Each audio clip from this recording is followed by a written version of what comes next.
Goeienaand en baie welkom, baie dankie dat jy ingeskakel het. Ons is by 13 dae oor van die Grendeltydperk, so die einde is in sig, dis 'n kwessie van hou bene hou, en ek bid regtig dat die Here vir jou in hierdie tyd sal seën, die verse wat ek gekies het, die temas wat ek gekies het vir die laaste tydperk, het ek regtig vir die Here gevra, Here wys vir my wat ek moet deel, dat ek die gemeente kan aanmoedig, dat ek hulle kan bemoedig, maar ook kan uitdaag, en vanaand is een van daai temas wat ons 'n bietjie meer uitdagend is, en die onderwerp is om hardhandig te werk met sonde in my lewe. Daai sonde wat in my lewe is, wat partykeer so vassit en hardkoppig en hardnekkig is in my lewe, ek moet hardhandig werk daarmee. Nou, wat is sonde? Hoe definieer ons sonde? Jakobus 4 vers 17 sê dit so mooi. Hy sê, as iemand weet wat die regte ding is om te doen, en hy doen dit nie, dan is dit sonde. Nou, met ander woorde, vir ons as kinders van die Here, is dit nie om te kyk hoe naby ons kan kom voor die sonde is nie, maar juist om te kyk hoe ver kan ek daarvan wegbly. Iemand het eendag gesê, dis eintlik die waarheid, is dat sonde is enige iets wat my verhouding met God laat skade lei, of my verhouding met medemense laat skade lei. As ek doelbewus iets doen, wat my verhouding met God laat skade lei, my verhouding met enige iemand laat skade lei, dit is sonde. En die Here wil hê, ek moet bekeer daarvan, die Here wil hê, ek moet wegdraai daarvan, en breek daarmee. En ek wil 'n bietjie met jou gesels oor hardnekkige sonde, en hoe om hardhandig daarmee te werk, en om dit uit jou lewe uit te kry. Johannes 10 vers 10 sê, 'n dief kom net om te steel, en te slag en uit te roei. En dis presies wat die vyand kom doen. Nou, hy het eintlik maar net een wapen teen jou, en dis leuen. Wat hy met Adam en Eva gedoen het, doen hy met my en jou ook. Hy kom verlei ons, hy belieg ons, en dis hoe ons besteel. Hy steel vreugde van ons, hy steel sekerheid van ons, hy steel die waarheid van ons, en so loop ons en volg hom blindelings agter die leuen aan. En dit is hoe hy skade doen. Dis hoe hy skade doen in my huwelik. Want ek doen nie wat die Here wil hê ek moet doen nie, ek doen wat die leuen sê ek moet doen, en daarom tree ek op teenoor my vrou of teenoor my man op 'n spesifieke manier, teenoor my ouer of teenoor my buurman of teenoor my werkgewer of my werknemer.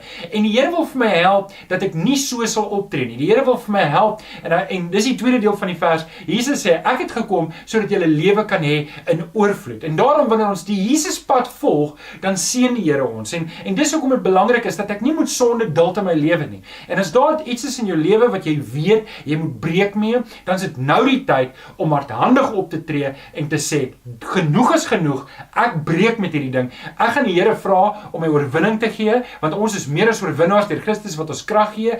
Ek is nie veronderstel om in slawerny van sonde te leef nie. Maar hoe doen ons dit? In Romeine 6 vers 13 gee ons 'n bietjie raad. Julle moet geen deel van julle liggaam in diens van sonde stel nie. Met ander woorde, ek moet seker maak dat nie my ore nie, want dis baie keer waar dit begin, en nie my oë nie. Omdat ek myself toelaat om programme te kyk en programme te luister, na kinderstories te luister, na mense te luister, of goed te kyk wat my gedagtes klaar versier, is ek klaar makliker om in die versoeking, want onthou, die leuen kom maar net eintlik op twee maniere in, of deur my oë of deur my ore.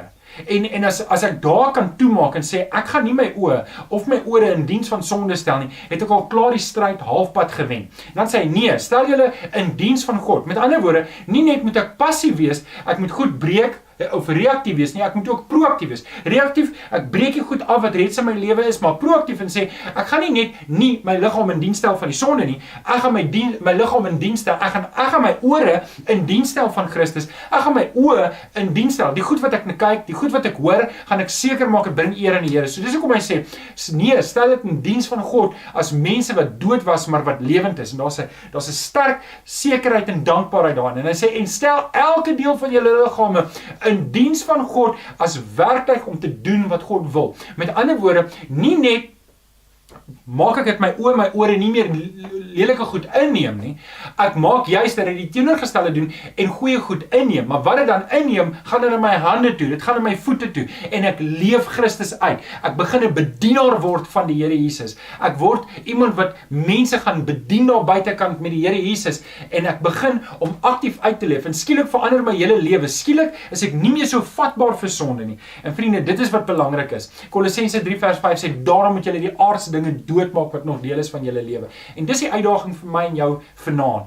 Vanaand moet ek en jy sê, ons moet 'n voorraadopname maak en ons moet 'n pen en 'n papier vat en begin skryf en sê, alright Here, wys vir my deur die Heilige Gees, watter deel van my lewe bring nie eer aan Christus nie, watter deel van my lewe bring nie eer aan U nie, en maak 'n lys, watter goeders is daar in jou lewe, wat jy weet, het die vyand nog gehou vas op jou, en is dele van jou lewe wat nog in diens is van die vyand, en dan neem jy 'n besluit voor die Here, vanaand gaan jy op jou knieë, en jy bid, en jy sê, Here, ek is jammer vir hierdie dinge wat ek gedoen het, ek is jammer vir hierdie sonde, en ek gaan dit op die naam noem, en jy gaan na die Here toe, en jy noem die sonde op die naam wat jy doen, en jy sê, Here, ek bekeer my hiervan, ek draai my terug na Christus toe, en ek wil 'n lewe leef wat U eer en verheerlik. Mag die Here vir jou seën, dat jy oorwinning kan kry oor elke area waar jy nog nie oorwinning gekry het nie. Kom ek bid vir jou. Vader, ek dank U dat ek vir die mense wat ingeskakel is, vir elke man en vrou en jongman en kind, Here, wat ingeskakel is. U weet waar die uitdagings is, U weet waar daar nog gesukkel word met sonde, en ek kom vra, Here, dat U werklike bekering in die hart sal gee deur die Heilige Gees, en dat U vir ons sal help, dat ons nie sal terugval in ons ou lewe nie, maar dat ons gereed sal wees, wanneer hierdie 13 dae oor is, dat ons aandag en ons gedagtes gefokus sal wees, dat ons reg sal wees, dat U ons kan gebruik. Ons bid dit in Jesus naam. Amen. Amen. Die Here seën vir jou. Die Here gee vir jou oorwinning. Dis hy wat vir jou die genade gee om hierdie pad te stap. Dankie dat jy ingeskakel het. Die Here seën.